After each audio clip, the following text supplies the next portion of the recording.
یہ جوان بھی کھڑا ہے، یہ لاہور سے آیا ہے اور یہ وابڈا میں ملازم ہے، اور اس کو 2019 میں ٹیومر ہوا تھا دماغ کے نیچے، اسپائنل کارڈ میں ٹیومر ہوا تھا، اور ٹیومر اتنا خطرناک تھا کہ سارے ڈاکٹروں نے اسے کہا کہ آپ کا علاج نہیں، اگر آپ کا آپریٹ کیا گیا تو آپ ڈیڈ ہو جائیں گے، آپ ختم ہو جائیں گے۔ آپ کی مثال کے طور پر اس طریقے سے انہوں نے 2019 میں فائنل ڈیسیجن لے کر کہ آپ جتنی زندگی ہے وہ گزارنی پڑے گی۔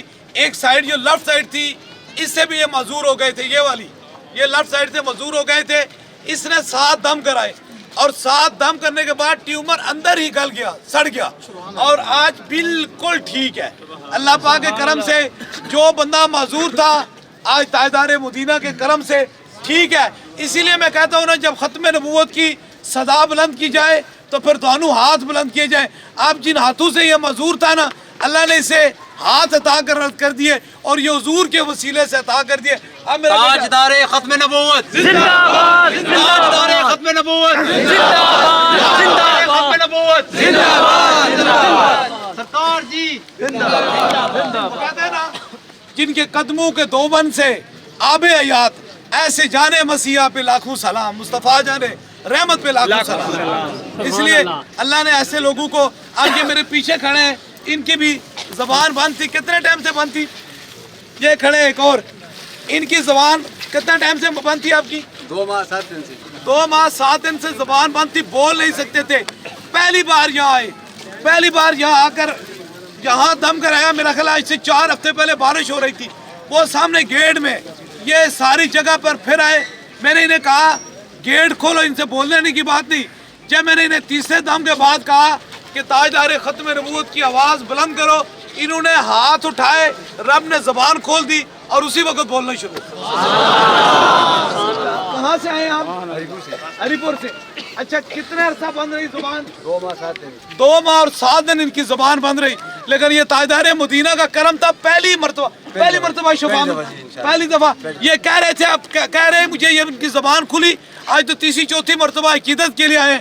کہہ رہے ہیں کہ میں سرکار یہاں سے داخل ہوا نا، میں نے اللہ سے اپنے سے کہہ دیا، اے اللہ تو نے مجھے 60 سال کی زندگی میں زبان دی تھی، اب تو لے لی، تیری مرضی ہے، اس کے بعد میں کسی اور دروازے پہ نہیں جاؤں گا، یہ میرے لیے آخری دروازہ ہے۔ بس کہتے ہیں میں نے نیت کی تو رب نے میری زبان کھول دی۔ اس لیے جو بندہ یہ نیت کر لیتا ہے نا کہ میں اللہ والوں کے پاس آ گیا ہوں، اب اس کے بعد جو ہے وہ میں کوئی اور دروازے کو دستک نہیں دوں گا نا، وہ پھر کبھی اس دروازے سے کبھی خالی نہیں جاتا۔ اس لیے بس میں اسی لیے کہتا ہوں نا، میں اللہ سے دعا کرتا ہوں، اللہ میرے پاس اسی کو بھیج اب جس کے مقدر میں تو نے شفا اور کرم لکھ دیا۔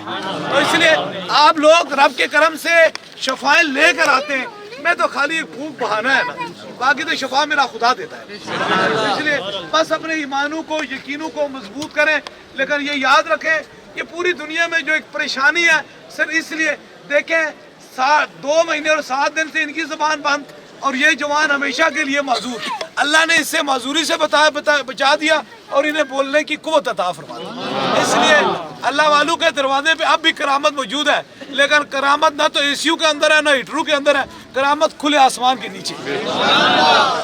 کھلے آسمان کے نیچے جب اللہ کے بندے نا کھڑے ہوتے ہیں پھر مہربانی ہوتے ہیں، وہ کہتے ہیں ایک ہی سب میں کھڑے ہو گئے محمود و ایاز، نہ کوئی بندہ رہا نہ کوئی بندہ رہا، آپ سارے اور ہم کھڑے نا، میں بھی آپ میں سے کھڑا ہوں نا۔ دیکھیں نا، کوئی ایسا بندہ نہیں کہتا کہ سرکار میں آپ بیٹھے ہوئے اور ہم کھڑے، آپ پھر بھی اپنی جگہ پر کھڑے ہیں، میں آپ کے ساتھ چل کے آپ کے ساتھ آ رہا ہوں، لالچ سے نہیں، خوف خدا اور عشق مصطفیٰ سے۔ اس لیے تاجدار ختم نبوت، ختم نبوت، اللہ پاک آپ سب کو شفائے کاملہ نصیب عطا فرمائے۔ انشاءاللہ آپ سب کی ملاقات ہونے والی ہے۔